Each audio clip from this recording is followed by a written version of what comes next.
풀어보도록 하겠습니다. 병원실비 문제거든요. 유치 돈여관을 삽입한 환자에 대한 간호보조 활동으로 옳은 것에 대해서 물어보고 있어요. 여러분, 유치 돈여관이라고 하는 건 이 카테타를 방광의 이 요도에 삽입한 채로 소변 주머니를 달고 계속 유지하고 있는 상태를 우리 유치 돈여관이라고 하잖아요. 그래서 우리 장기간 소변 배출에 문제가 있거나 아니면 방광 세척을 해야 되거나 아니면 약물 주입을 해야 되거나 아니면 시간당 소변량을 측정하고자 할 때 그때 이렇게 소변 주머니를 유지하고 있는 거를 얘기를 하는 거죠. 그러면 돈여관을 침상 난관에 고정한다고 하는데요. 이 소변 주머니를 달고 이렇게 생활을 해야 되기 때문에 계속 이렇게 움직이는 환자잖아요. 그럼 움직이는 환자인데 침상 난관에 고정하면 움직일 수가 없잖아요. 그렇기 때문에 어떻게 해야 되는 거냐면 보세요. 이렇게 보시면 이렇게 양쪽에 이렇게 심장이 있고 그 다음에 이렇게 요관이 있고 방광이 있고 이렇게 요도가 있는 거잖아요. 그럼 요도에 이렇게 삽입을 해서 여기다 풍선 풀려가지고 이렇게 연결을 해가지고 소변 주머니를 갖다가 연결하고 있는 거죠. 그죠? 소변 주머니를 이렇게 연결해가지고 이렇게 달고 있는 거잖아요. 그렇기 때문에 이 소변 주머니를 달고 생활을 해야 되기 때문에 이 돈여관 있잖아요. 이 돈여관을 어떻게 해야 되는 거냐면 환자의 그 대상자의 대퇴부의 반창고로 고정해 주는 거죠. 그래서 돈여관을 대퇴부의 반창고로 고정을 해야지만 이 소변 주머니를 가지고 계속 이동하면서 다니겠죠. 다음에 밤사이에 돈여관을 잠가둔다고 하는데 우리 취침 중에도 소변 배출은 돼야 되는 거잖아요. 소변 배출이 되면 이 소변 주머니 이렇게 내려와야 되는데 조절기를 잠그면 안 되겠죠. 이 돈여관은 언제 잠가주는 거냐면 이 소변 주머니를 이렇게 소변이 찼을 때 비워야 되잖아요. 그런 그때 조절기를 잠그고 그리고 소변 주머니를 비워준다고 생각하시면 되거든요. 다음에 소변 배액 주머니는 바닥에 닿지 않게 한다 맞거든요. 왜냐하면 지금 여기가 방광이죠, 여러분. 여기가 방광이면 여기 이렇게 소변이 이렇게 차 있는 상태잖아요. 그럼 얘가 이렇게 중력에 의해서 소변이 배출돼야 되기 때문에 이 소변 주머니 같은 경우에는 방광보다는 아래에 위치해야 돼요. 방광보다는 아래에 위치하지만 중력에 의해서 이렇게 소변이 배출될 수 있는데 하지만 바닥에 닿아서는 안 되는 거잖아요. 그러니까 3번이 맞는 답이라고 생각하시면 되고요. 다음에 돈여관은 알코올로 씻어서 건조한 후 재사용한다고 하는데 돈여관 같은 경우에는 우리 이오가스 멸균 해주는 거죠. 이오가스 멸균을 해주는 거지 알코올로 하는 것도 아니고 재사용하는 것도 아니죠. 다음에 소변 배액 주머니는 돈여관과 분리한 상태에서 비운다고 하는데 여기 있는 조절기를 잠근 상태에서 그냥 가득 차면 여기 소변 주머니가 차면 조절기를 잠그고 비우면 되는 거거든요. 그러니까 여기서 맞는 답은 3번이라고 보시면 되겠습니다. 다음은 77번 풀어보도록 하겠습니다. 77번 보시면 중앙공급실에서 플라스틱이나 고무 제품을 멸균하기 위해서 선택하는 방법에 대해서 물어보고 있어요. 그러면 여기에서 플라스틱이나 이런 고무 제품 같은 경우에는 열에 약한 제품이죠. 그죠? 여기는 열에 약한 제품이에요. 이렇게 열에 약한 제품을 멸균하고자 할 때는 이오가스 멸균을 해주는 거죠. 왜냐하면 이오가스 멸균은 우리 55도씨에서 105분 정도 해주는 거잖아요. 그죠? 그런데 다른 멸균은 거의 100도씨가 넘기 때문에 이 열에 약한 제품은 할 수 없는데 얘는 55도씨에서 해주기 때문에 이 이오가스 멸균은 우리 뭐라고 하는 거냐면 냉멸균이라고도 얘기를 해주잖아요. 그죠? 냉멸균이라고 얘기해주기 때문에 플라스틱이나 고무 제품은 열에 약한 제품, 높은 온도에 약하기 때문에 냉멸균에 해당되는 이오가스 멸균을 한다고 생각하시면 되겠습니다. 다음은 78번 풀어보도록 하겠습니다. 78번에 보시면 외가적 손씻기에 대한 설명으로 옳은 것에 대해서 물어보고 있죠. 여러분, 외가적 손씻기라고 하는 건 지금 뭐를 적용하겠다고 하는 거냐면 멸균의 과정을 지금 이거를 적용해서 손씻기를 하겠다고 하는 거잖아요. 그래서 이게 외가적 손씻기는 멸균의 과정을 적용한 거라고 생각하시면 되는 거죠. 그러면 옳은 것에 대해서 물어보고 있어요. 그럼 항균, 비누나 우리 소독제를 사용해서 사용하는 건 맞거든요. 그래서 항균, 비누나 우리 소독제를 사용해서 손목까지 닦는 게 아니라 팔꿈치 윗부분까지 닦아야 되잖아요. 그래서 이 팔꿈치 위에 상박의 3분의 2까지 닦아줘야 되는 거거든요. 손목이 아니라 팔꿈치에 윗부분까지, 상박의 3분의 2 부분까지 닦아준다고 생각하시면 되고요. 다음에 손가락 끝에서 팔꿈치 방향으로 씻는다. 이거 맞죠, 여러분? 왜냐하면 외과적 손씻기에서는 손끝이 항상 위를 향하도록 하고 있어야 되잖아요. 그래서 이 팔꿈치가 항상 손끝보다는 아래에 위치해 있는 거거든요. 그러니까 손끝은 항상 위를 향해 있어야 되는 거죠, 그죠? 그래서 이 손끝에서 이 팔꿈치 방향으로 닦아줘야 되는 거죠. 그러니까 2번 맞는 답이고요. 다음에 이 손을 지금 멸균의 가정을 이용해서 손을 닦는 거기 때문에 이 손이 손을 사용해서 뭐를 하면 안 되잖아요. 그러니까 수도꼭지는 발로 조절을 하는 거죠. 그래서 손으로 조절하는 게 아니라 발로 조절을 하는 거고. 다음에 손 씻기 후에 이게 남은 물기는 멸균 수건으로 이렇게 닦아내는 거죠. 그죠? 다음에 손 씻기 후에 손끝의 위치를 허리 아래로 내린다고 하는데 가슴에서 허리 라인이 멸균 라인이잖아요. 우리 멸균 영역이 어디냐면 가슴에서 허리까지거든요. 그러니까 이 손 씻기를 맞췄으면 여기 허리 아래로 내려주면 안 되고 요거를 이렇게 유지해야 되는 거잖아요. 그러니까 맞는 답은 몇 번이냐면 2번이라고 보시면 되겠습니다. 다음은 79번 풀어보도록 하겠습니다. 79번에 보시면 질병의 종류나 감염 질환의 유무와 관계없이 의료기관에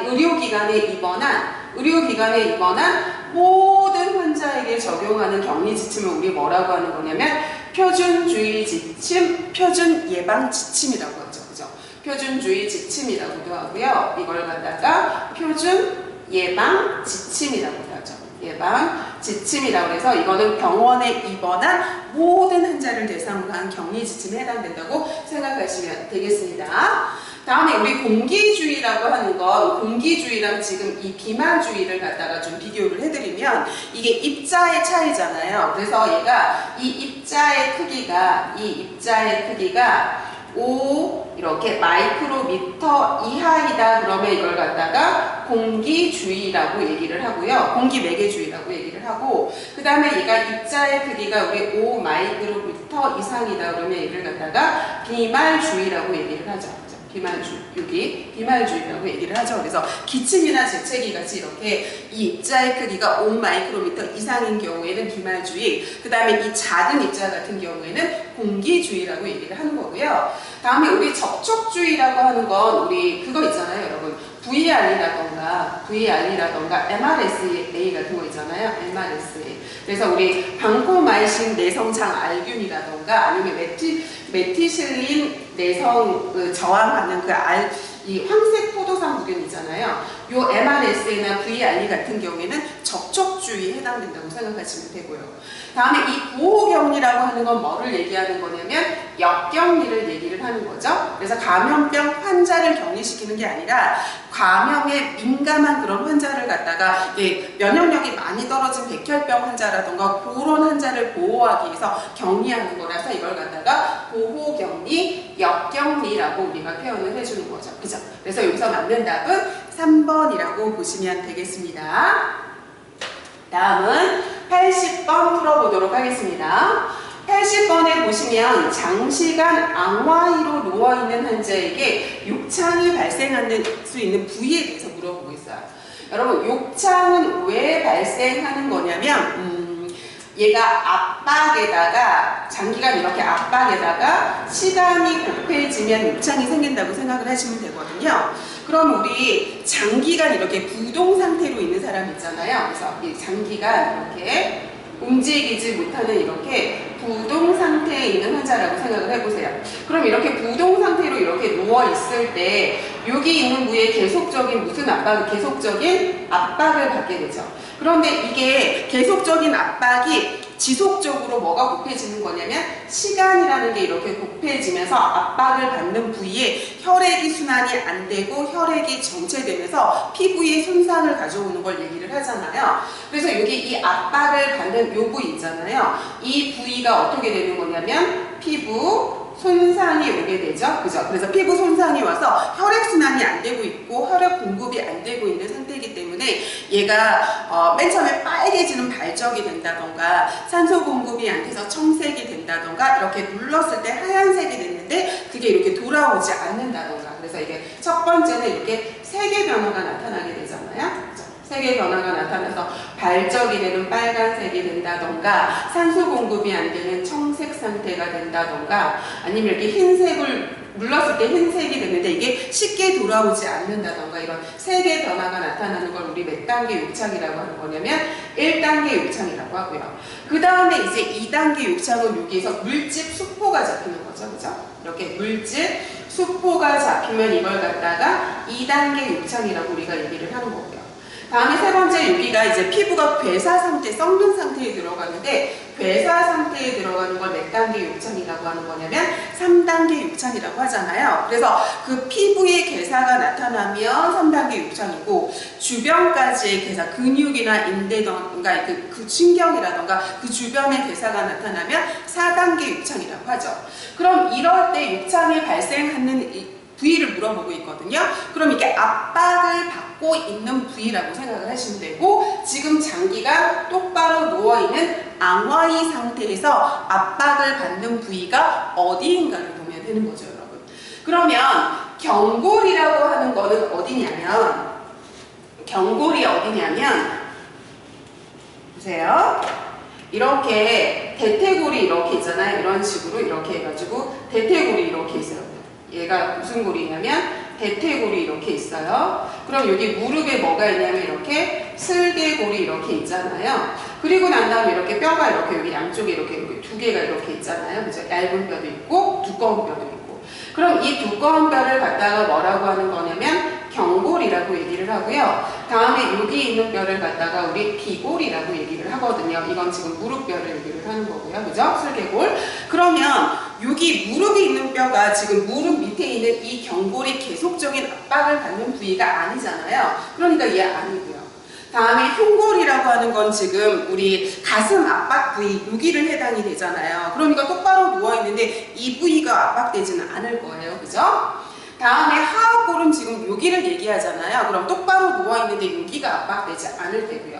전두골은 여기를 얘기하죠. 그러니까 여기도 아닐 거예요. 그런데 청골은 맞죠. 청골은 어디를 얘기를 하는 거냐면 청골은 어디를 얘기하는 거냐면 이렇게 골반이 있을 때 이렇게 이런 식으로 골반이 이렇게 있을 때 이렇게 골반이 있죠.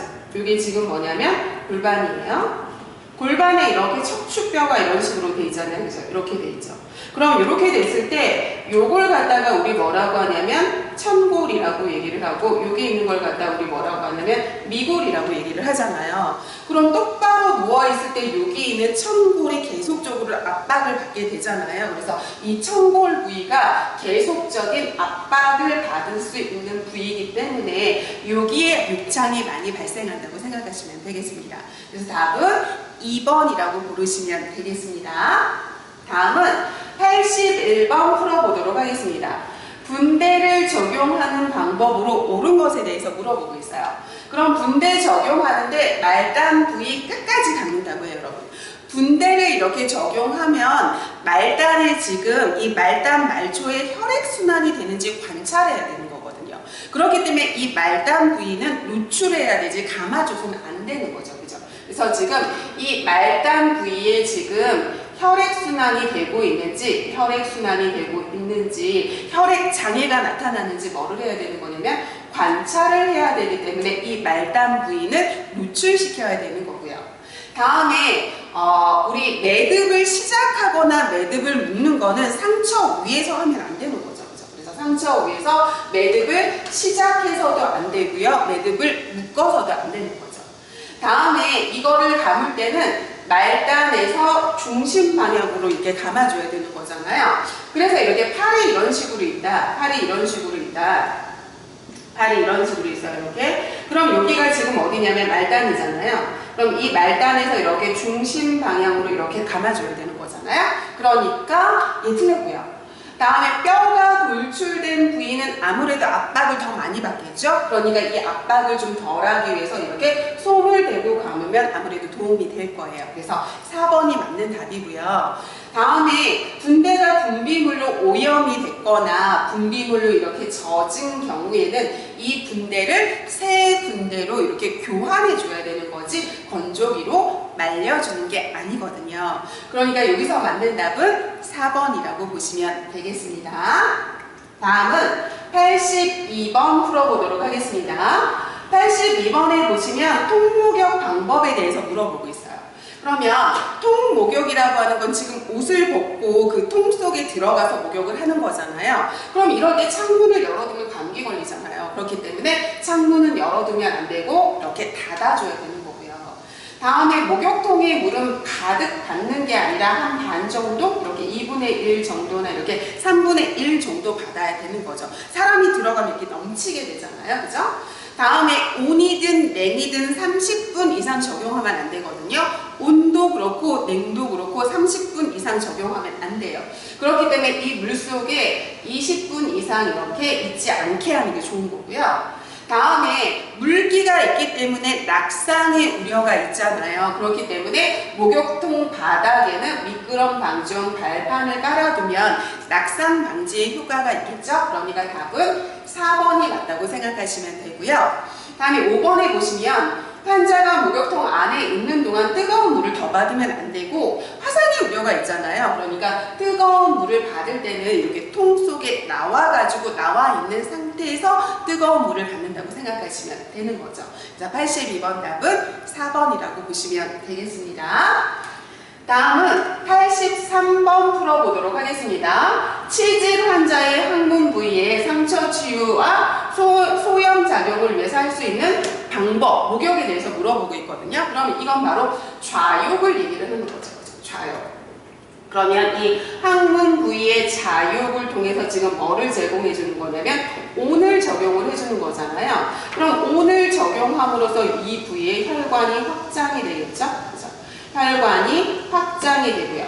혈관이 확장이 되면서 혈액순환이 잘 될 거예요. 그죠? 혈액순환이 잘 되고 그 다음에 혈액순환이 잘 되니까 이 부위에 신진대사가 촉진이 될 거예요. 그죠? 그럼 이 혈액순환 잘 되고 신진대사 촉진되기 때문에 이 부위의 상처 치유도 잘 되고 이 부위에 소염작용도 해줄 거예요. 그러니까 여기서 맞는 답은 좌욕이라고 보시면 되겠습니다. 다음은 84번 풀어보도록 하겠습니다. 84번에 보시면 구강간호에 대한 설명으로 옳은 것에 대해서 물어보고 있거든요. 그러면 1번부터 볼게요, 여러분. 칫솔모가 빡빡하면 안 되고 부드럽고 이 칫솔모가 많은 거를 이렇게 선택을 하는 거거든요. 그래서 빡빡한 게 아니라 부드러운 걸 선택을 해야 되는 거고요. 다음에 장기간 금식 환자 같은 경우에는 우리 구강간호 금기가 아니라 구강간호 대상자에 해당이 되죠. 그죠? 다음에 입안을 닦아낼 때는 이 안쪽까지 너무 깊숙이 닦으면 이렇게 오심이라던가 구토를 유발을 하잖아요. 그렇기 때문에 구토를 유발하기 때문에 구토를 유발할 수 있기 때문에 너무 안쪽까지 이렇게 깊숙이 닦아주는 거 아니죠. 다음에 잇몸이 상했을 때는 칫솔로 하는 게 아니라 잇몸이 상했을 때는 칫솔 대신 뭐를 사용하는 거냐면 면봉이라던가 아니면 우리 앞설자에 이렇게 감아가지고 거기 그 구강간호약을 이렇게 적셔가지고 입안을 이렇게 닦아준다고 생각하시면 되는 거죠. 그죠? 칫솔이 아니라. 다음에 입안에 물기를 닦고 지금 구강간호 대상자니까 입안이 건조한 상태잖아요. 그렇기 때문에 입술에 바세린 발라줘서 이렇게 입술을 갖다가 촉촉하게 유지해주는 거 좋은 간호죠. 그러니까 맞는 답은 5번이라고 고르시면 되겠습니다. 다음은 85번 풀어보도록 할게요. 85번 보시면 여자 환자의 회음부 위생을 위한 간호보조 활동으로 옳은 것에 대해서 물어보고 있거든요. 그러면 슬흉위를 취한다고 하는데 지금 회음 부위가 노출되도록 해야지 이 간호를 해줄 수 있잖아요. 그럼 회음부를 노출하기 위해서는 앙왕이에서 무릎을 세우고 다리를 약간 벌려줘야 되잖아요. 그러니까 무슨 체위를 취해줘야 되는 거냐면 배, 행와 이를 취해줘야 되는 거죠. 앙화이에서 무릎을 세우고 다리를 살짝 벌려가지고 이 회음 부위를 노출시켜줘야 되는 거니까 배, 행와 이를 취해줘야 되는 거고요.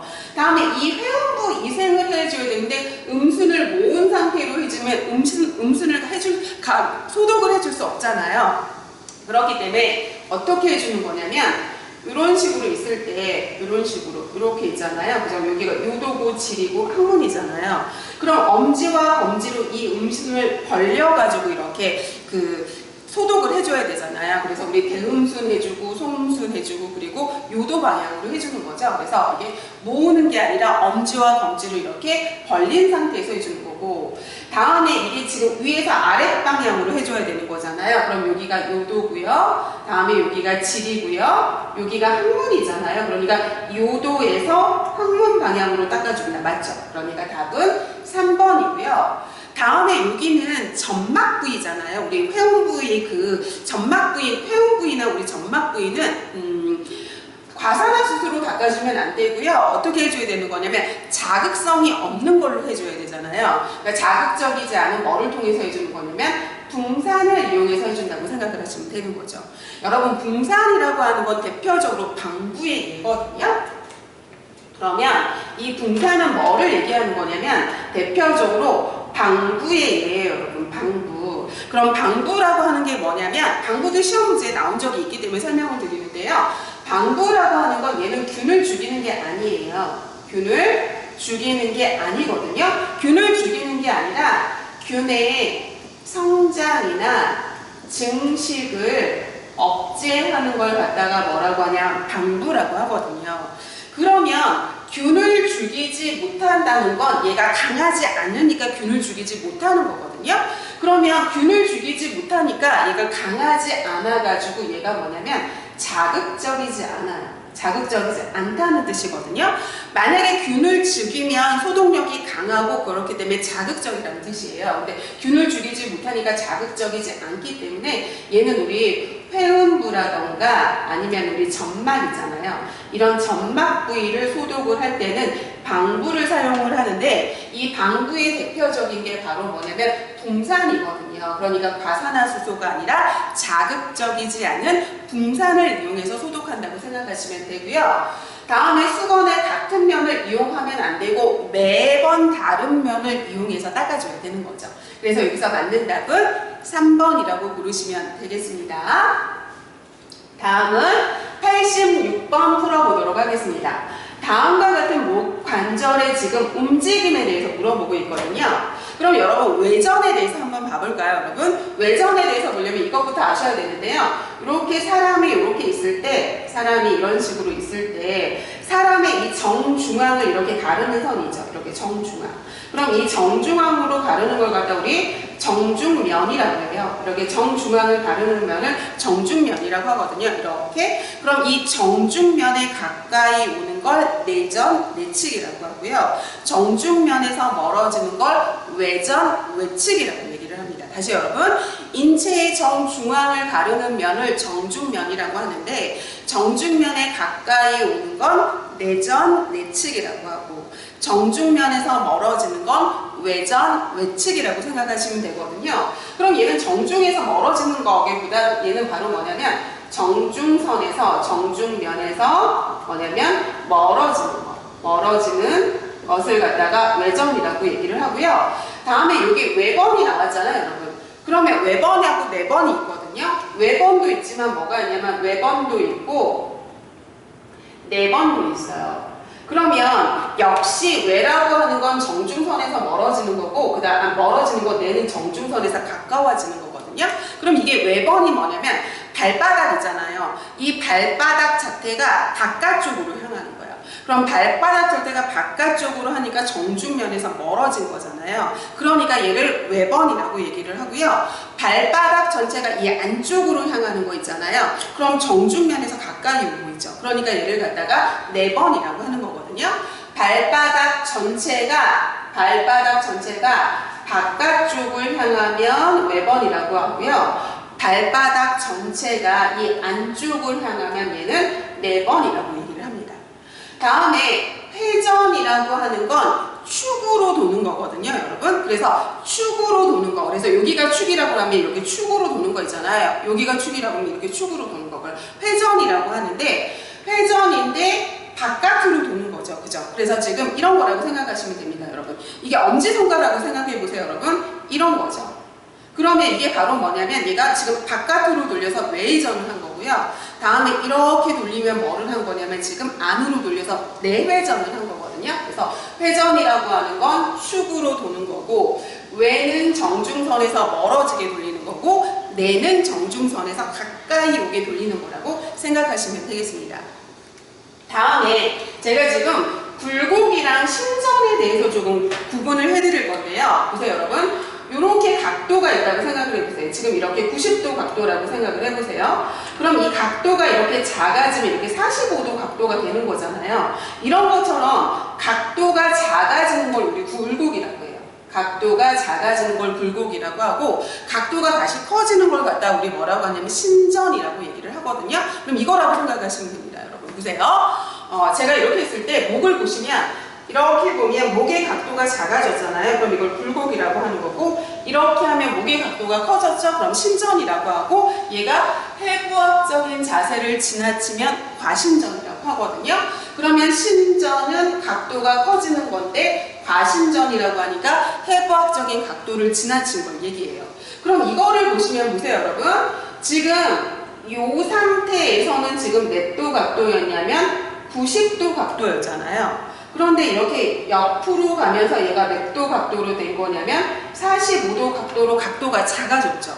그러니까 굴곡인데 지금 이렇게 굴곡을 한 게 아니라 측면으로 굴곡을 시켰잖아요. 그러니까 얘는 측방 굴곡이라고 생각을 하시면 되는 거죠. 그래서 굴곡은 각도가 작아지는 거고, 신전은 각도가 커지는 건데 측면으로 한 거니까 측방 굴곡이라고 보시면 되겠습니다. 그래서 여기서 맞는 답은 5번이라고 고르시면 되겠습니다. 다음은 87번 풀어보도록 할게요. 애과 목발 보행을 돕는 방법으로 옳은 것에 대해서 물어보고 있어요. 그러면 머리를 숙여서 바닥을 보게 하면 안 되죠. 지금 보행에 어려움을 겪고 있어서 보행 보조 기구인 목발을 사용해서 걷는 거잖아요. 그렇기 때문에 눈은 앞을, 정면을 향하고 똑바로 앞을 보고 이렇게 걸어야 되는 거죠. 그래서 바닥을 하는 게 아니라 정면, 앞을 보고 걸어야 되는 거고요. 다음에 겨드랑이로 몸무게를 지탱한다, 체중을 지탱하면 어떻게 되는 거냐면 목발 마비가 생기잖아요. 목발 마비가 생기게 되죠. 그래서 얘는 어떻게 되는 거냐면 목발을 여기 겨드랑이에 손가락 1개나 2개가 들어갈 정도의 여유를 두고 띄워줘야 되는 거고, 체중은 손에 하는 거거든요. 그래서 체중은 겨드랑이로 하는 게 아니라 이 몸무게를 지탱해주고 체중을 지탱해주는 건 우리 손으로 해줘야 돼요. 그래서 다 틀렸고요. 다음에 우리 목발을 하거나 지팡이를 할 때 이렇게 팔꿈치를 핀 상태가 아니라 팔꿈치가 20도에서 30도 구부러진 상태를 유지해줘야 되는 거잖아요. 그래서 팔꿈치를 완전히 편 게 아니라 얘가 20에서 30도 정도 이렇게 30도 정도 이렇게 30도 정도 이렇게 구부려진 상태로 해야 되는 거니까 틀렸고요. 다음에 처음에 목발 보행을 할 때는 지금 보행에 어려움이 있는 사람이 보행 보조 기구를 사용을 하는 거잖아요. 그렇기 때문에 보폭을 작게 시작해서 이렇게 걷다가 점차 볼폭을 넓혀 나가는 거죠. 그래서 넓게 하는 게 아니라 처음에는 이렇게 보폭을 작게 시작을 해서 점차로 넓혀 나간다고 생각하시면 되고요. 다음에 목발의 아래쪽 부분을 발 앞쪽에 15cm, 바깥쪽 15cm에 놓는다. 이거 맞는데요. 이게 뭐냐면 이 목발 놓을 때 이렇게 놓는다고 생각하시면 되거든요. 여러분 보세요. 이렇게 발이 있다고 생각을 해보세요. 발이 이런 식으로 있어요. 이렇게 있어요. 그럼 이게 바로 뭐냐면 이게 새끼발가락이라고 생각을 해보세요. 새끼발가락. 그럼 새끼발가락이라고 생각을 하시면 이 새끼발가락에서 앞에서 15cm, 이렇게 앞에서 15cm, 다음에 이렇게 옆으로 15cm, 옆으로 15cm 된 여기 이 부위에다가 뭐를 두는 거냐면 목발을 두는 거거든요. 그래서 새끼 발가락에서 앞에서 15cm, 옆에서 15cm 부위에 여기 부위에 뭐를 놓는 거냐면 목발의 아래쪽 부분을 놓는다고 생각하시면 됩니다. 자, 맞는 답은 5번이라고 부르시면 되겠습니다. 다음은 88번 풀어보도록 할게요. 움직일 수 없는 환자를 침상에서 옮기는 방법에 대해서 물어보고 있어요. 그러면 침상 이동을 얘기를 하는 거잖아요. 그래서 우리 침상에서 보조차로 이렇게 이동차로 지금 옮기는 방법을 얘기하고 있는 거죠. 그러면 우리 어떻게 해주는 거냐? 운반차보다 높게 하는 게 아니라 이렇게 침대가 있으면 침대랑 지금 이 운반차 있잖아요. 이 운반차에 어떻게 해야 되는 거냐면 높이를 같게 맞추어야 되는 거죠. 높이를 같게 이렇게 맞춰줘야 되는 거죠. 높게 하는 게 아니라. 다음에 운반차의 바퀴를 풀어두면 사고의 우려가 있기 때문에 고정하는 거죠. 얘는 잠가두는 거죠. 잠가두는 거죠. 다음에 수액은 방해가 됨으로 제거하고 옮기는 게 아니라 이렇게 지금 침상에서 침대에서 운반차로 옮기는 과정에서 이 수액이 꼬이지는 않는지 꺾이지는 않는지 주의하면서 옮겨줘야 되는 거고요.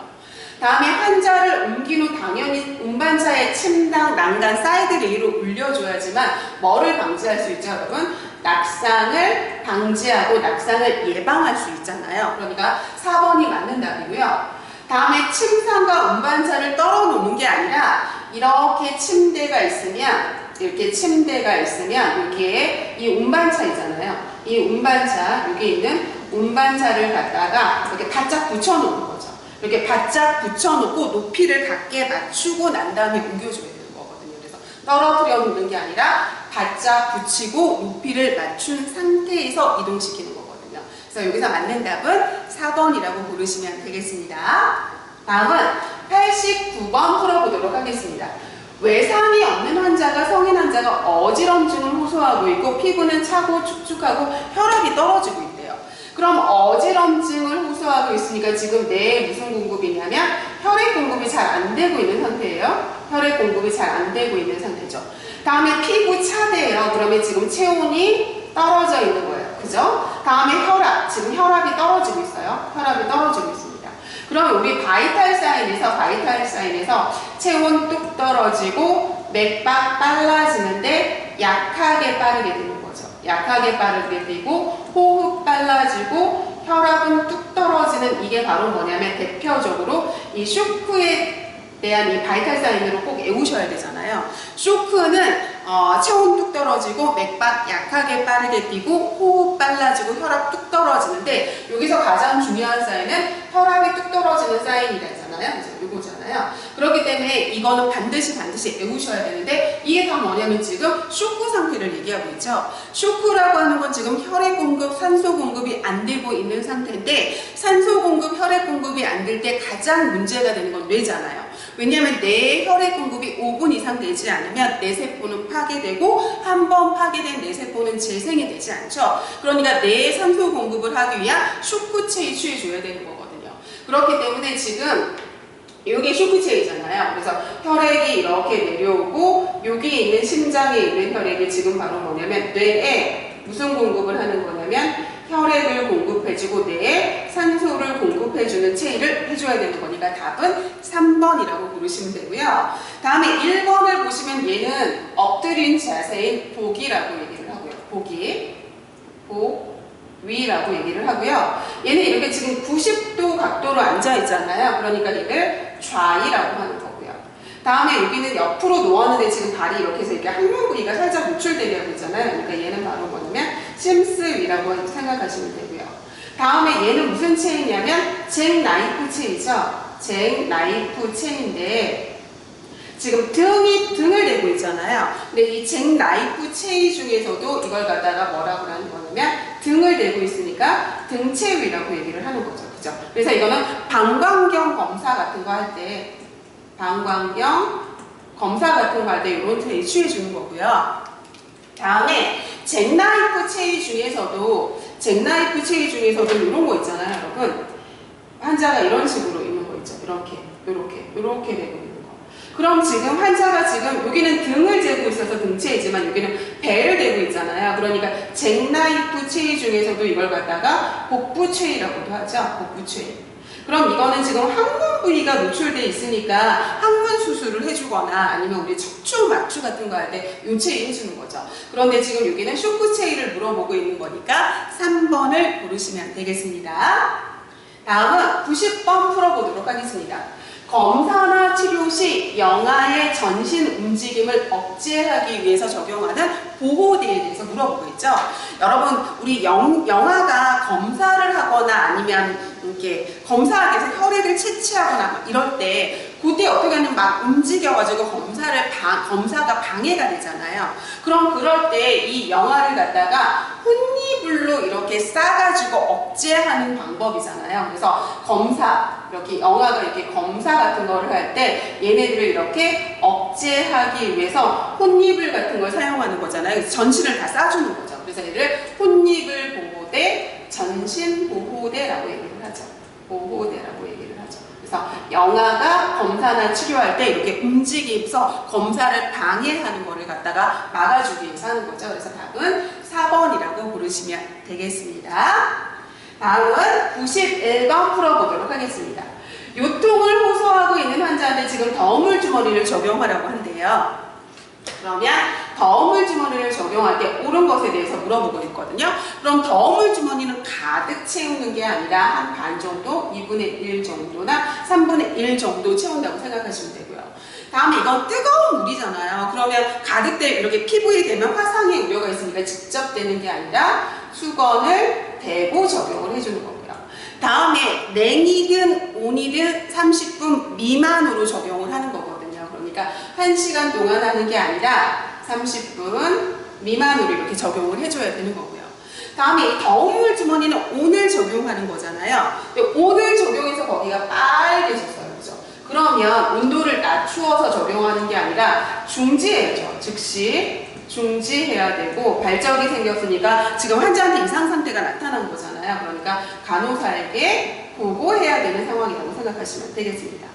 다음에 우리 얼음물 주머니든 더운 물 주머니든 이렇게 얼음을 채우고 이렇게 물을 채우고 난 다음에 바닥에 놓고 입구 쪽으로 이렇게 쓸어가지고 공기를 제거하고 클램프를 잠그고 나서 거꾸로 들어가지고 이렇게 흔들어 봐서 이렇게 새는지 확인하는 거잖아요. 그러니까 주머니를 거꾸로 들어가서 물이 새는지 확인한다. 맞죠? 그러니까 맞는 답은 5번이라고 고르시면 되겠습니다. 다음은 92번 풀어보도록 하겠습니다.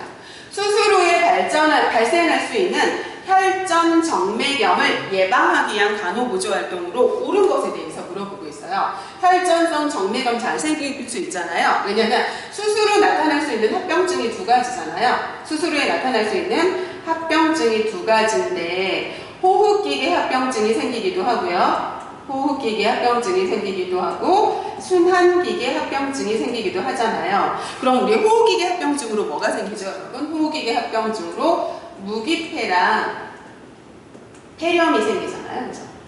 다음에 순환기계 합병증으로 지금 얘기한 혈전성 정맥염도 생기고 그 다음에 욕창 같은 거 생기죠. 그죠? 그래서 이걸 갖다가 예방하기 위해서 우리 어떻게 하는 거냐면 환자한테 심호흡하라고 교육해야 되는 거고 기침하라고 교육해야 되는 거죠. 다음에 혈전성 정맥염이나 욕창 같은 거 생기지 않게 하기 위해서 어떻게 하는 거냐면 수술하고 난 다음에 빨리 움직이라고 하는 이 조기 이상하라고 교육해야 되는 거고 2시간마다 뭐 하라고 해야 되는 거냐면 체위 변경하라고 교육해야 되는 거죠. 그러면 이 혈전성 정맥염을 예방하기 위한 거로 지금 옳은 거를 물어보고 있거든요. 그러면 지금 혈전성 정맥염은 혈액순환이 안 되고 있는 거예요. 순환기계 합병증으로 나타나는 거거든요. 그럼 혈액순환이 안 되고 있는데 냉을 적용하면 혈관이 수축되잖아요. 그럼 혈관이 수축이 되면 혈액순환이 더 안 되니까 냉 적용하면 안 되겠죠. 다음에 침상 안정을 격려하는 게 아니라 혈전성 정맥염을 예방하는 가장 손쉬운 방법은 빨리 움직여주는 거거든요. 그래서 혈액순환을 촉진해줘야 되는 거예요. 그렇기 때문에 침상 안정이 아니라 빨리 움직이라는 조기 이상을 해야 되는 거고요. 다음에 빨리 움직여야 되는 거니까 하지 운동을 금지하는 게 아니라 하라고 해야 되는 거고요. 다음에 수분 섭취를 제한할 필요 없고요. 다음에 혈전성 정맥염을 예방하기 위한 방법으로 우리 탄력 양말이라던가 탄력 스타킹이라던가 탄력 붕대 같은 거 사용하는 거잖아요. 그러니까 맞는 답은 5번이라고 고르시면 되겠습니다. 다음은 93번 풀어보도록 하겠습니다. 복부 수술 후에 의식이 없는 환자의 머리를 옆으로 돌리는 방법에 대해서 물어보고 있어요, 여러분. 그러면 의식이 없는 환자는 지금 삼키지 못할 거 아니에요. 연화 곤란이에요. 그러니까 의식이 없는 환자니까 머리를 삼키지 못한단 말이에요. 그럼 이 분비물을 잘 삼키지 못하니까 이 분비물이 지금 의식이 없는 환자가 지금 분비물이 나오잖아요. 그럼 이 분비물이 기도로 들어갈 수 있단 말이에요. 기도 흡인이 돼서 지금 질식이 될 수 있는 거죠. 그럼 기도 흡인을 예방하고 질식을 예방하기 위해서 똑바로 놓은 채에서 고개를 돌려주거나 아니면 측이를 주기 위해서 어떻게 해주는 거냐면 이 분비물을 배출시키는 거죠. 이렇게 배출시켜서 기도 흡인을 예방하고 질식을 예방해 주는 거죠. 그래서 지금 뭐를 해주는 거예요, 여러분? 기도를 유지해주고 기도를 개방해주는 방법이라고 생각을 하시면 되죠. 그래서 기도 흡인 예방, 질식을 예방해서 기도를 유지해주고 기도를 개방시켜주는 방법이라고 생각하시면 되겠습니다. 답 4번입니다. 다음은 94번 풀어보도록 하겠습니다. 기관지경 검사를 한대요. 이때 간호보조 활동으로 옳은 것에 대해서 물어보고 있거든요. 지금 기관지경 검사를 하고 있대요. 그럼 기관지경 검사는 어떻게 하는 거죠, 여러분? 기관지에 내시경을 넣어가지고 지금 검사하는 거잖아요. 그러면 이렇게 목을 앞으로 숙이는 게 아니라 이렇게 앙와이 상태로 이렇게 누워있는 상태에서 코나 아니면 입으로 내시경을 삽입을 하는 거잖아요. 그러니까 이렇게 앞으로 숙이는 게 아니라 누워있는 상태인 거고요. 다음에 내시경을 삽입해야 되기 때문에 금식해야 되는 거 맞거든요. 그래서 금식하는 거 맞고요. 다음에 검사 전에 척추 마취를 할 필요가 없죠, 여러분. 지금 입을 통해서 지금 내시경을 삽입을 하는 거예요. 코나 입을 통해서. 그럼 얘가 들어갈 때 불편함, 목의 불편함을 호소할 수 있기 때문에 우리 스프레이 같은 거 있잖아요. 리도카인인데 스프레이로 형태된 걸 이렇게 뿌려줘요. 그럼 뿌려줘서 이렇게 국소 마취를 통해서 내시경이 삽입할 때 그런 불편감이라던가 통증을 갖다가 못 느끼게 해주는 거거든요. 그래서 얘는 무슨 마취를 해주는 거냐면 국소 마취를 해주는 거죠. 국소 마취를 해주는데 리도카인 있죠? 이 리도카인을 갖다가 분무 형태로 된 걸 이렇게 뿌려주죠. 분무 형태로 된 걸 뿌려줘가지고 내시경이 삽입될 때 그런 불편함을 이렇게 감소시켜준다고 생각하시면 되겠습니다. 다음에 틀니를 한 경우에는 틀니를 제거하고 이렇게 검사를 받아야 되는 거고요. 다음에 검사 후 가스가 나올 때까지 금식을 하는 게 아니라 여러분 지금 여기 목을 갖다가 어떻게 했죠, 여러분? 지금 내시경이 삽입되는 그런 불편감이나 통증을 갖다가 감소시키기 위해서 여기를 분무 형태로 이렇게 리도카인을 뿌려가지고 국소 마취 시켰잖아요. 그럼 국소 마취 시킨 상태에서는 연화를 할 수가 없어요. 그렇기 때문에 이 마취가 풀린 다음에 이렇게 뭘 먹을 수 있는 거거든요. 그런데 이렇게 마취가 풀린 거는 어떻게 알 수 있는 거냐면 이렇게 구역 반사 있잖아요. 하는 이런 구역 반사나 구토 반사가 돌아오면 마취가 풀린 거고 그러면 연화할 수 있는 거거든요. 삼킬 수 있는 거거든요. 그렇기 때문에 얘는 언제까지 금식을 하는 거냐면 구개 반사, 구토 반사가 돌아올 때까지 금식을 하는 거고 구토 반사, 구개 반사가 돌아오면 마취가 풀렸고 마취가 풀렸으면 연화할 수 있는 거거든요. 그렇기 때문에 가스가 나올 때까지가 아니라 구개 반사, 구토 반사가 돌아올 때까지 금식하는 거예요. 그러니까 맞는 답은 여기서 2번이라고 고르시면 되겠습니다. 다음은 95번 풀어보도록 하겠습니다. 체혈에 대한 간호 보조 활동으로 옳은 것에 대해서 물어보고 있어요, 여러분. 체혈을 하면 바늘을 제거하고 문질러주는 게 아니라 살짝 눌러주는 거죠, 그죠? 문질러주는 게 아니라 눌러준다죠. 눌러준다고요. 다음에 체혈할 때 팔을 심장보다 높여줄 필요 없는 거고요. 다음에 여러분 체혈 부위에 혈관 확장을 하면서 냉찜질이 아니라 냉찜질을 하면 혈관이 확장이 되는 게 아니라 혈관이 수축하게 되는 거잖아요. 그죠? 다음에 체열된 혈액이 검체 용기의 벽으로 이렇게 흘러가도록 이렇게 넣어주는 거 맞고요. 다음에 체열된 혈액이 골고루 섞이도록 검체 용기를 세게 흔드는 게 아니라 조심스럽게 살살 흔들어주는 거죠. 조심스럽게 살살 흔들어줘서 응고가 생기지 않도록 해줘야 되는 거죠. 그래서 맞는 답은 4번이라고 고르시면 되겠습니다. 다음은 96번 풀어보도록 할게요. 심정지를 일으킨 성인에게 자동 심장 충격기를 사용하는 방법이래요. 그러면 이 자동 심장 충격기 일단 사용하는 방법 알아볼까요? 처음부터? 그러면 처음에 이렇게 제세동기가 왔어요. 그럼 제세동기가 오면 처음에 뭐를 하는 거냐면 전원 켜야죠. 그죠? 전원을 켜고요. 그리고 난 다음에 어떻게 하는 거냐면 두 번째 이제 패드를 부착을 하는 거죠. 이렇게 패드를 부착하는데 이 전원을 켜고 패드를 부착하기 때문에 물기가 있으면 안 되기 때문에 물기 제거하고 패드 부착하는데 여기선 패드 부착의 위치가 중요하죠. 그래서 이렇게 있으면 이런 식으로 있다고 생각해 보세요. 그럼 여기가 왼쪽이고 여기가 오른쪽이에요. 그죠? 그럼 여기 쇄골이 있잖아요. 쇄골. 그러면 오른쪽은 이 쇄골 밑에다가 여기다 이렇게 붙여주는 거고요. 다음에 왼쪽은 여기 유방이 있잖아요. 유방이 있으면 이 유방 아래에 여기 겨드랑이 이 옆쪽 있죠? 이 옆부에 이렇게 붙여주는 거거든요.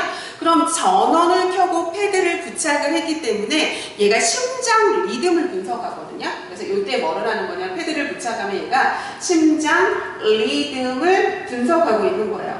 그러면 전원 켜고 패드 부착해서 지금 전기가 약간 흐르고 있는 상태인 거예요. 그렇기 때문에 이때 주변 사람들한테 물러나 주세요 하셔야 되는 거고, 이거를 지금 실시하는 사람도 어떻게 해야 되는 거냐면 물러나 있어야 된다고 생각하시면 되고요.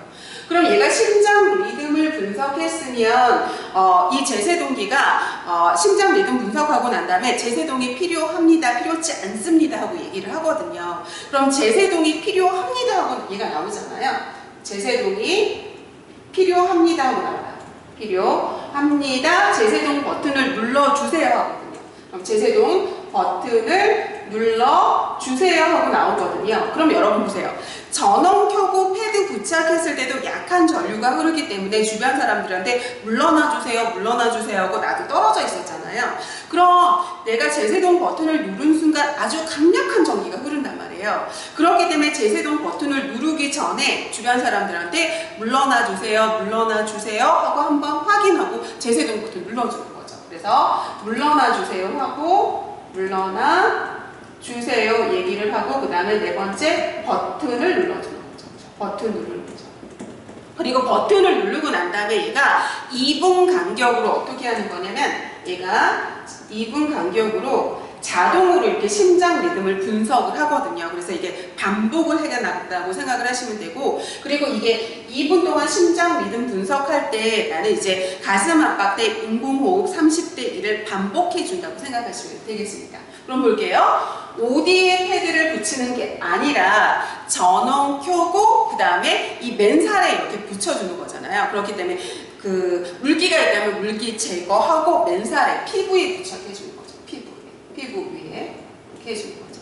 다음에 심장 충격 버튼을 누르는 바로 전원을 끄면 안 되고, 얘가 버튼 눌렀잖아요. 그러면 이게 강력한 전기가 가고 난 다음에 다시 2분 간격으로 자동적으로 심장 리듬을 분석하거든요. 그렇기 때문에 전원 끄면 안 돼요. 얘가 자동으로 심장 리듬을 분석해 주거든요. 그래서 이 제세동이 또 필요한지 아닌지를 얘기해 줘요. 그렇기 때문에 전원 끄면 안 되고요. 다음에 심장 리듬을 분석하고 있을 때는 지금 전기가 흐르고 있는 중이란 말이에요. 그렇기 때문에 가슴 압박을 해주는 게 아니라 멀리 떨어져 있어야 되는 거고요. 대상자에서 좀 떨어져 있어야 되는 거고, 그 다음에 주변 사람들을 이렇게 물러나 주세요 하고 있어야 되는 거죠. 다음에 패드 부착할 부위에 물기가 있으면 제거해야죠. 지금 전기가 흐르고 있는 거니까. 다음에 심장 충격 버튼을 누를 때 패드를 누르고 있는 게 아니라 이 심장 버튼을 누르면 강력한 전기가 흐르기 때문에 버튼 누르기 전에 물러나 주세요 하고 사람들 이렇게 물러나 있는지 확인하고 그 다음에 버튼 눌러야 되는 거거든요. 답은 4번이라고 고르시면 되겠습니다. 다음은 97번 풀어보도록 할게요. 추위에 장시간 노출돼서 발가락에 동상이 생겼대요. 그럼 이 환자에 대한 간호보조 활동으로 옳은 것에 대해서 물어보겠죠? 그럼 동상이잖아요, 동상. 동상은 지금 무슨 장애에 해당되는 거냐면 저온 장애에 해당이 되죠. 그렇기 때문에 따뜻한 곳으로 옮겨줘야 되는 거고 따뜻한 물에 담가주는 것도 좋죠. 그래서 우리 40도씨 정도의 따뜻한 물에 담가주는데 온도 측정이 불가능할 경우에 팔꿈치 담가봐서 따뜻할 정도면 되는 거고요. 만약에 따뜻한 곳으로 옮길 수도 없고 따뜻한 물에 담가줄 수도 없다. 그러면 이 대상자의 손을 자신의 겨드랑이에 이렇게 넣어줘도 되고 다음에 대상자의 발음 구조자의 겨드랑이에 넣어줘서 우리 말초에 이렇게 온도를 좀 보온을 제공해 준다고 생각하시면 되거든요. 그런데 따뜻한 곳으로 옮겨준다도 맞고 따뜻한 물에 담가주는 것도 맞는데 얘가 절대 뭐를 사용하면 안 되냐면 난방기구는 사용하면 안 되거든요. 그래서 뭐 사용하는 거 아니냐면 난방기구는 사용하는 게 아니에요. 담요 정도로 덮어주는 건 좋은데 이렇게 전기가 들어오는 난방기구 사용하면 안 되고요. 다음에 지금 혈액이 지금 얼어있는 상태예요. 그럼 이게 뾰족하게 얼어있는 상태잖아요. 그럼 이때 주무르거나 아니면 이럴 때 마사지를 해주면 이게 뾰족한 그런 부분이 신경을 찌르거나 인대를 지거나 해서 주변을 이렇게 손상시킬 수 있어요. 그렇기 때문에 절대 문질러주면 안 되고요. 절대 마사지 해줘도 안 되고요. 절대 이제 걸어서도 안 되죠. 왜냐하면 그때 이제 신경이나 인대는 주변 주위를 뾰족한 부분이 이렇게 얼어있는 부분이 이렇게 찔릴 수 있기 때문에 그래서 문질러주지 않는다, 마사지 않는다, 걷지 않는다, 억제하지 않는다. 다음에 물집이 있으면 터트리면 안 되죠. 왜냐하면 이 물집 자체가 방어막을 형성하고 있잖아요. 그런데 이 물집을 터트려주는 순간 바깥에서 이렇게 병원체가 들어와서 감염이 되겠죠. 그러니까 터트리면 안 되고요. 다음에 동상 부위를 심장보다 이렇게 높여줘서 부종을 가라앉히고 통증을 가라앉혀주는 거죠. 다음에 이거 저온장애에 해당되기 때문에 따뜻한 물, 40도씨 정도의 따뜻한 물, 팔꿈치 담가봐서 따뜻할 정도의 물에 동상 부위를 담그는 거 맞죠? 그러니까 맞는 답은 5번이라고 고르시면 되겠습니다. 다음은 98번 풀어보도록 할게요. 환자가 누워있는 상태에서 혹립을 교환하는 방법이거든요. 그럼 누워있는 상태예요. 그러면 지금 환자가 사용하고 있는 거잖아요. 누워있으니까 지금 사용 중이죠. 침대를 본인이 사용하고 있는 거예요. 침대를 본인이 사용하고 있는 상태에서 교환해 주는 거니까 바로 사용 중인 침상에 해당이 되는 거죠. 그죠?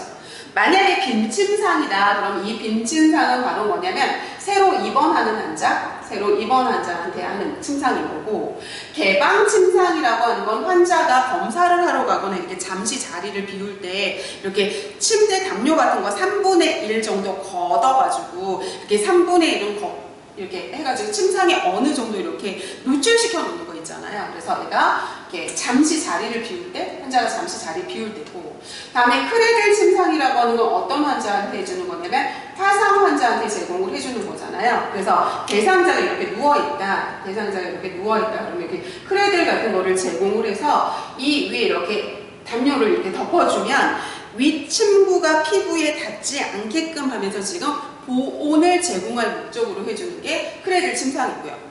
다음에 골절 환자 침상은 척추 선열을 유지해줘야 되잖아요. 척추 선열을 유지하기 위해서는 우리 단단한 침상을 제공해줘야 되는 거죠. 단단한 침상. 그래서 우리 침뇨 밑에 뭐를 깔아줘야 되는 거냐면 널판지나 이렇게 나무판자 같은 거 깔아줘서 단단한 침상을 제공해서 척추 선열을 유지해준다고 생각하시면 되죠. 그래서 여기서 맞는 답은 누워있는 거니까 사용하고 있는 상태인 거예요. 그러면 얘가 무슨 침상이냐면 사용 중인 침상에 해당된다고 생각하시면 되겠습니다. 다음은 99번 풀어보도록 할게요. 전동시 간호보조 활동으로 지금 옳은 거를 물어보고 있거든요, 여러분. 그럼 보세요, 여러분. 전동이잖아요, 전동. 그러면 얘가 병동이라고 생각을 하시면 돼요. 병동. 그러면 병동을 옮겨주는 걸 전동이라고 하거든요. 만약에 뭐 42병동에서 이렇게 43병동으로 이렇게 바꿔준다던가 이렇게 병동을 바꿔주는 걸 전동이라고 하거든요. 그러면 전입시 가져온 약물을 버리는 게 아니라 전동되고 난 다음에 새로운 처방이 뭐 바뀌지는 않았는지 뭐 이렇게 처방을 한번 확인해 주는 거지 버리는 거 아니고요. 다음에 전입시 병동시설에 대해서 안내한다. 그러잖아요. 그러면 전입됐어요. 그러면 이 병동시설에 새로운 이 병동시설을 안내해야겠죠. 그죠? 다음에 전입시 퇴원 처리한 후 다시 입원 수속을 한다가 아니라 이 환자는 지금 이 병원을 퇴원하는 게 아니라 병동을 옮겨주는 거잖아요. 병동을 옮겨주는 거기 때문에 퇴원 처리 안 하고 옮겨줘도 되는 거고요. 다음에 전출 시 의무 기록을 정리를 해서 의무 기록실로 보내는 게 아니라 그 정동되는 병동으로 지금 얘를 보내면 되는 거죠. 다음에 전출 시 환자와 보호자가 전입병동을 찾아가게 하는 게 아니라 이 환자가 안전하게 그 전동되는 병동으로 가야 되는 거잖아요. 그렇기 때문에 휠체어를 타고 이렇게 직원이 이렇게 옮겨준다던가 아니면 이동차를 통해서 이동 운반차 있잖아요. 그런 거를 통해서 이동해줘야 되는 거죠. 그래서 혼자 이렇게 찾아가게 본인들이 찾아가게 하는 게 아니죠. 그래서 여기서 맞는 답은 2번이라고 고르시면 되겠습니다. 다음은 마지막 문제 풀어볼게요. 100번인데요. 다음에 해당하는 치료적인 의사소통 방법에 대해서 물어보고 있거든요. 그러면 여기서 제가 얘기 드릴 게 바로 뭐냐면요, 여러분. 여러분들이 헷갈리는 게 바로 뭐냐면 요거예요, 여러분. 우리 의사소통이잖아요. 이 의사소통은 바로 우리 의사소통이 상담이라고도 얘기를 하잖아요. 상담 지금 면담을 해주는 거잖아요. 그죠? 그럼 이 의사소통은 의사소통의 목적을 좀 생각해 주시면 좋거든요. 이거 목적은 환자 스스로 문제를 해결하도록 도와주는 거예요. 그래서 이 목적은 환자 스스로 문제를 해결하도록 어떻게 해주는 거냐면 도와주는 게 이게 목적이에요. 그렇기 때문에 여러분들이 헷갈리는 것 중에 하나가 뭐냐면 우리 비치료적인 의사소통이 있거든요. 비치료적인 의사소통에 조언이 해당돼요. 조언. 왜냐하면 조언은 좋은 말 같잖아요. 그래서 치료적인 의사소통이 아니라 조언이라고 하는 건 환자 스스로 지금 문제 해결을 하는 걸 방해하거든요. 그렇기 때문에 조언은 비치료적인 의사소통에 속하고요. 다음에 여러분들이 이 치료적 의사소통에 또 뭐가 있냐면 침묵인데요. 이 침묵이 바로 뭐냐면 치료적인 의사소통인데 침묵이라고 하는 건 뭐냐면 환자가 자신의 생각을 정리할 시간을 주는 거거든요. 그렇기 때문에 오히려 침묵이 치료적인 의사소통에 속하고 다음에 조언이 오히려 비치료적인 의사소통에 속하는데 왜냐하면 이 환자 스스로 문제 해결을 하는 걸 방해하기 때문이라고 생각하시면 되거든요. 그러면 환자 자신이 말하기 힘든 내용을 이야기할 때 스스로 생각을 정리하는 거잖아요. 그럼 스스로 생각을 정리할 시간을 주는 걸 우리 뭐라고 하는 거냐면 침묵이라고 얘기를 하는 거죠. 그래서 여기서 맞는 답은 2번이라고 보시면 되고요. 여러분 긴 시간 동안 수고하셨고요. 우리 2020년 9월에 있었던 지금 국가고시 기출문제 다 살펴봤습니다. 긴 시간 동안 너무 수고 많으셨습니다.